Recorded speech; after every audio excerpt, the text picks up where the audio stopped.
विहारणे नमः। श्री स्वामी हरिदास विजय तेतराम। श्रीमद्भागवत गीता में भगवान कहते हैं, ममे वांशो जीवलोके जीवभूतः सनातनः।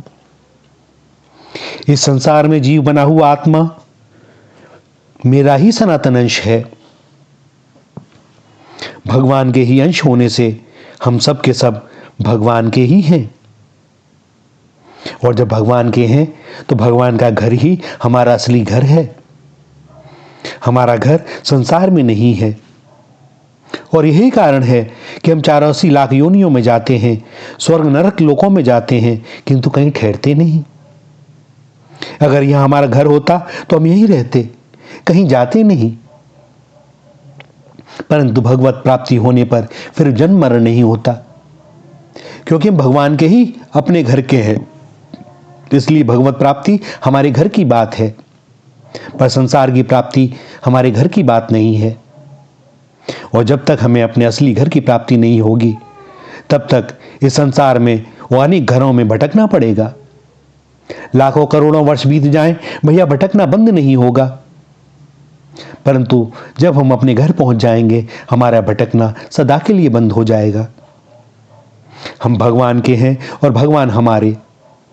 हम संसार के नहीं हैं और संसार हमारा नहीं है। हमारा नित्य संबंध भगवान के साथ है। संसार के साथ हमारा कोई संबंध है नहीं, होगा नहीं, हो सकता नहीं। और इसीलिए हम संसार में कभी एक योनि में नहीं रहते। और केवल मात्र इतना ही नहीं, एक योनि में भी हम एक जैसे नहीं रहते। हम पहले शिशु के रूप में जन्म लेते हैं, फिर बालक होते हैं, किशोर होते हैं, जवान होते हैं, बूढ़े होते हैं। भैया कभी भी स्थिर नहीं रहते। प्रत्येक देश, काल, वस्तु, व्यक्ति, परिस्थिति, घटना, अवस्था में प्रतिक्षण परिवर्तन होता रहता है, क्योंकि इस संसार में कुछ भी स्थायी नहीं है। यदि कहीं पर कुछ स्थायी है तो भगवान के घर पर है, हमारे अपने असली घर में है। तो भैया एक बात गांठ बांध लो, संसार पराया घर है और पराई जगह छोड़नी पड़ती है। जैसे किसी काम से किसी दूसरे शहर में जाओ, आपने होटल में कमरा लिया या धर्मशाला में लिया, आप यह नहीं देखते कि इस कमरे को मैं सजा लूं, ये कितना आरामदायक है या नहीं। नहीं, हमें तो अपने काम से मतलब है। रात को आके सोना है, विश्राम करना है, बस सुबह फिर लौट जाना है अपने घर। तो जो साधक होते हैं, भक्त होते हैं, उनके हृदय में ये बात बैठ जाती है कि भले ही हम संसार के हैं, किंतु प्राप्ति हमें भगवान की ही करनी है, क्योंकि वास्तव में भगवान ही हैं। हम संसार के नहीं हैं, हम तो केवल भगवान के हैं। और यह बात चित्त में बैठी नहीं कि भगवत प्राप्ति बड़ी सरल हो जाती है। संसार का संबंध अनित्य है और भगवान का संबंध नित्य है। कितने ही लाखों करोड़ों वर्ष बीत जाएं, अनंत जन्म बीत जाएं, भगवान के साथ हमारा संबंध ज्यों का त्यों रहेगा। परंतु इस संसार का संबंध छूटता रहेगा, क्योंकि यह क्षण मात्र भी स्थिर नहीं है। हम संसार को मानकर कभी वृक्ष बनते हैं, कभी पशु बनते हैं, कभी पक्षी बनते हैं, कभी किसी और योनि में जाते हैं, कभी देवता बनते हैं तो कभी पितर बनते हैं। क्योंकि जो अपने घर का नहीं होगा वह केवल भटकेगा, इसके सिवा और क्या। हम भगवान के हैं, इसलिए भगवत प्राप्ति में बड़ा उत्साह होना चाहिए। हमें गर्व होना चाहिए कि हम उनके हैं, वे हमारे हैं। संसार में बार बार शरीर बदलता है तो माँ बाप भी बदल जाते हैं, भाई भी बदल जाते हैं, स्त्री भी बदल जाती है, पुत्र भी बदल जाता है। यहां तक कि यदि हम कभी पुरुष रूप में जन्म लेते हैं तो कभी स्त्री रूप में जन्म लेते हैं, क्योंकि आत्मा तो न तो कोई स्त्री होती है, न पुरुष होता है। यह तो संसार का संबंध है। किंतु भैया भगवान कभी नहीं बदलते, उनका हमारा संबंध कभी नहीं बदलता। इसलिए उनकी प्राप्ति करने का अर्थ है कि अपने घर पर पहुंच जाना। सुबह का भूला संध्या समय अपने घर आ जावे। संसार में जो मोह हुआ है, आसक्ति है, कामना है, वह सब मिटने वाली है, पर भगवान का संबंध कभी मिटने वाला नहीं है। भले ही हम भूल जाएं तो भी यह मिटेगा नहीं। सच पूछो तो इस संसार में हमारे लायक कोई वस्तु है नहीं। अनंत अनंत ब्रह्मांडों में कोई भी वस्तु हमारी नहीं है और हम किसी के नहीं हैं,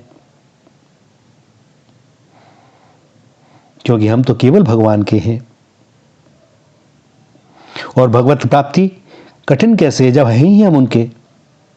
भैया प्राप्ति तो उसकी होगी जिसके लिए कुछ करना पड़े। पुत्र तो अपने पिता का माता का है ही। नया काम तो संसार की प्राप्ति है। संसार में नए नए शरीर मिलते रहते हैं, कभी मनुष्य बनते हैं, कभी पशु बनते हैं, कभी पक्षी बनते हैं, कभी जलचर होते हैं, कभी थलचर होते हैं, कभी नभचर होते हैं, कभी जरायुज होते हैं, कभी स्वदेज होते हैं, कभी अंडज होते हैं, कभी उद्भिज होते हैं। जब तक भगवत प्राप्ति नहीं होगी तब तक इस प्रकार परिवर्तन होता ही रहेगा। हम संसार के नहीं हैं, हम केवल भगवान के हैं। यह ज्ञान केवल मनुष्य को ही होता है। अन्य योनियों में यह ज्ञान नहीं है कि हम किसके हैं। इसलिए भक्त केवल दृढ़ता से यह विश्वास करते हैं कि मैं भगवान का हूं, और फिर भगवत प्राप्ति में कोई कठिनता होती नहीं। कठिनता तो भैया संसार की प्राप्ति में है, क्योंकि जो वस्तु पराई होती है उसकी प्राप्ति कठिन होती है। अपने घर में जो वस्तु है उसकी प्राप्ति में क्या कठिनता। कोई छोटा शिशु है तो उसके लिए मां की गोदी में जाना क्या कठिन है। कठिन तो किसी दूसरे के बच्चे के लिए हो सकता है। भगवान हमारे वास्तविक माता पिता हैं। त्वमेव माता च पिता त्वमेव, माता च कमला देवी, पिता देवो जनार्दनः। संसार में हमें प्रत्येक योनि में नए नए माँ बाप, भाई बंधु, कुटुंबी बनाने पड़ते हैं, पर भैया भगवान नए नहीं बनाने पड़ते। भगवान तो सदा एक से रहते हैं। वे सदा से हमारे हैं, हम सदा से उनके हैं, और यही हमारी असली पहचान है, यही हमारा डीएनए है। इस संसार की कोई भी वस्तु हमारी नहीं है। यह शरीर भी हमारा नहीं है। शरीर में रहने वाले मन, बुद्धि, इंद्रियां, प्राण आदि भी हमारे नहीं हैं। यदि हम ब्रह्मलोक तक भी चले जाएं तो वहां से भी लौटना पड़ेगा, और वहां से लौट कर आने का कारण भी यही है कि हम वहां के भी नहीं हैं और वे हमारे नहीं हैं। हम भगवान के अंश हैं, संसार के नहीं। इसीलिए संसार लगातार छूट रहा है। मेहनत से कमाई हुई धन संपत्ति छूट जाती है, अचल संपत्ति छूट जाती है, घर मकान छूट जाता है, कुटुंब परिवार छूट जाता है, क्योंकि हमारी वस्तु है नहीं। होती तो छूटती नहीं। भैया परदेश है, यहां तो मिला है और सब यहीं छोड़कर जाना पड़ेगा, तुम चाहो न चाहो। तुमने भूल की कि यहां घर बना लिया। तुम्हारा घर तो राजमहल बना हुआ है पहले से, यहां क्या बना रहे हो। जैसे लोग परिक्रमा में जाते हैं, 4 ईंटें खड़ी कर देते हैं, घर मकान बना लेते हैं। भैया कौन सा घर बना रहे हो, तुम्हारा घर तो बना हुआ है। 6 ईंट रखनी तो कहते 3 मंजिला भवन बन गया हमारा। क्या बच्चों सी बातें। तो फिर बच्चे ही क्यों नहीं हो जाते, जिससे परमात्मा प्राप्ति बड़ी सुगमता से हो जाए। जहां बुद्धि लगाने की आवश्यकता होती है वहां लगाते नहीं, जहां नहीं है वहां लगाते हैं, और यही विलंब का कारण है।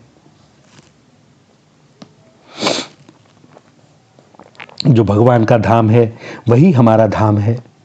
हम उस धाम के हैं, यहां के नहीं हैं। यहां तो हम आए हुए हैं, और कोई भी आया हुआ अतिथि कब तक रहेगा। अतिथि कितने दिन तक ठहर सकता है। किंतु जब तक हम अपने असली घर में नहीं जाएंगे तब तक हमें अतिथि की तरह भटकना ही पड़ेगा, क्योंकि रह तो सकते नहीं। कभी कोई निकालेगा, कभी कोई निकालेगा। इसीलिए घर भी देते समय एग्रीमेंट होता है कि 11 महीने का, इतने समय बाद तुम्हें छोड़ना पड़ेगा। भैया सारी बातें इंगित करती हैं कि तुम यहां के नहीं हो। तुम्हें जो भी मिला है उतने समय के लिए मिला है, उतने समय में तुम अपनी व्यवस्था कर लो। किंतु हम कहां करते हैं। भगवान अपने हैं और सब कुछ पराया है। पराई वस्तु को हम अपने पास कब तक रख सकते हैं। जो वस्तु वास्तव में हमारी है वही हमारे पास रहेगी, जो वस्तु हमारी है नहीं वह हमारे पास रहेगी कैसे? और इसीलिए संसार की किसी वस्तु को अपने पास रखने की शक्ति हम में से किसी के पास भी नहीं है।